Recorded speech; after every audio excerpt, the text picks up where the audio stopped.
Olá, meus amigos, tudo bem?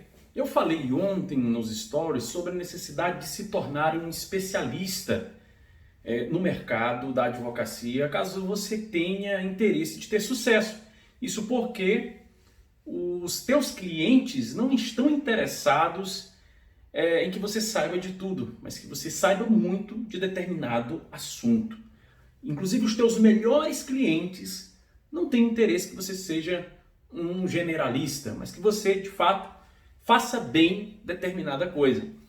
Portanto, abordei isso e me pediram até nos stories também que eu explicasse isso ou deixasse salvo um vídeo como esse, se eu explicasse melhor esta situação, porque era de muito ajuda. Então faço agora esse vídeo tentando dar algumas dicas com relação a como se tornar um especialista para você que é advogado.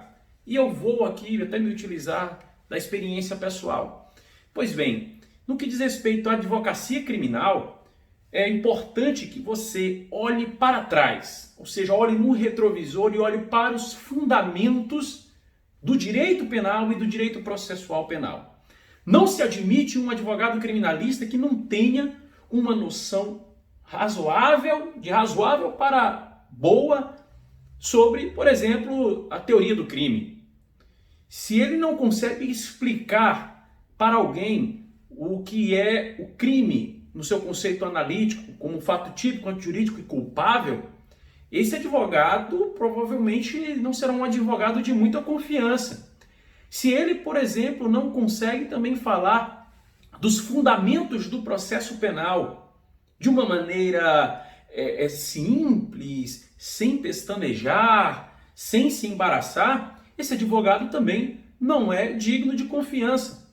É bem verdade que não se requer do advogado especialista um conhecimento acadêmico sobre determinados institutos, ou como pensa o direito alemão, como se trabalha isso na Itália ou na Espanha. Claro que não.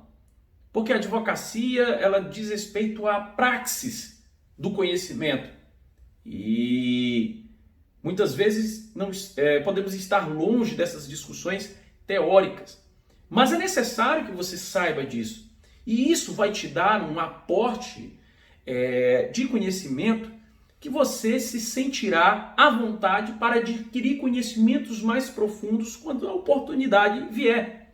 Portanto, se você é advogado e quer ser um especialista, por exemplo, na advocacia criminal, ou mesmo em outra matéria, vou falar aqui sobre a advocacia criminal, tome um livro de direito penal, parte geral, e estude ele com afinco, leia de capa a capa. Eu me lembro que, por exemplo, assim que terminei a faculdade, eu peguei a obra do professor César Roberto Bittencourt, a parte geral do seu curso, ou melhor, do seu tratado. É até esse livro aqui, quero mostrar para vocês, foi até esse livro aqui, que li ele de capa a capa. E isso pôde me dar uma visão panorâmica de toda a parte geral, que até então eu não tinha. Eu lia um capítulo, lia outro, passava um ano, dois sem ler mais alguma coisa, mas depois não. Isso me deu um arcabouço teórico sobre a teoria do crime, a teoria da pena, que me permitiram falar com propriedade quando um cliente me procurasse. E ele via essa propriedade em mim, ele via e sentia essa segurança em mim quando eu falava sobre a teoria do crime, por exemplo, ou qualquer tema relativo à questão da criminalidade. É importante também que você leia de capa a capa um livro sobre processo penal e que você esteja atualizado com relação aos fundamentos. Se você não sabe dos fundamentos, você não poderá falar de processo penal com ninguém. Você não conseguirá argumentar, por exemplo, com o juiz numa situação contingencial que ali ocorreu naquele momento. Você não vai conseguir argumentar contra o promotor se você não tiver essa noção. Então, volte aos fundamentos se você quiser ser um especialista. Porque do trivial, todos sabem. Todos os advogados sabem. E o cliente que te procura, ele tem um advogado, 2 ou 3 advogados na família, ele encontra um advogado amigo no supermercado, no cinema, no shopping, enfim, opinião sobre direito está se derramando dia e noite na vida real e nas redes sociais. São muitas, eu acho que até dá para se formar em direito hoje só assistindo live, de tanto conhecimento que se derrama por aí. E aí, a pergunta é como você pode declarar-se um especialista nesse quadro, diante dessa profusão de informações e de pessoas com essas informações no mundo hoje. Portanto, alerta, faça esse feedback e tenha por necessário esse aprendizado dos fundamentos de cada matéria. Se você souber dos fundamentos, tudo então lhe será mais fácil conseguir. Isso é aplicável, volto a dizer também, a outras áreas. Caso você queira também ser um especialista em direito civil, na parte, por exemplo, de contratos, você vai aprender a parte geral ali do direito civil. Você não pode abandonar, você tem que ter uma noção clara ali, por exemplo, de nulidades, dos institutos próprios da parte geral.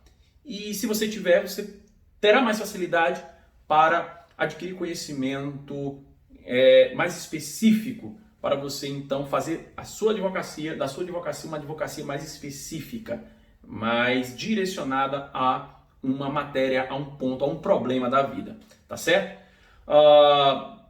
Um outro detalhe que eu queria também dizer é que fazer-se especialista na área não tem nada a ver, na verdade, com título acadêmico. Você pode ter título acadêmico e isso te ajudar a ser especialista, mas não necessariamente para virar um especialista na sua área você terá que ter um título acadêmico. Aliás, os grandes criminalistas do Brasil, da história do Brasil, não tinham título acadêmico. Alguns tinham sim, outros não. Isso porque o conhecimento está à disposição de todos e você, independentemente de ter um título acadêmico, de mestrado, doutorado, pós-doutorado, seja o que for, você tem o conhecimento à sua disposição e você pode sorvê-lo e fazer-se então um conhecedor daquela matéria, trabalhando, produzindo e mostrando ao mundo, aos seus clientes, à sua clientela, que você de fato pode sim fazer uma advocacia de qualidade, tá certo? Fica então aqui essas lições, um grande abraço, bons estudos e bom trabalho.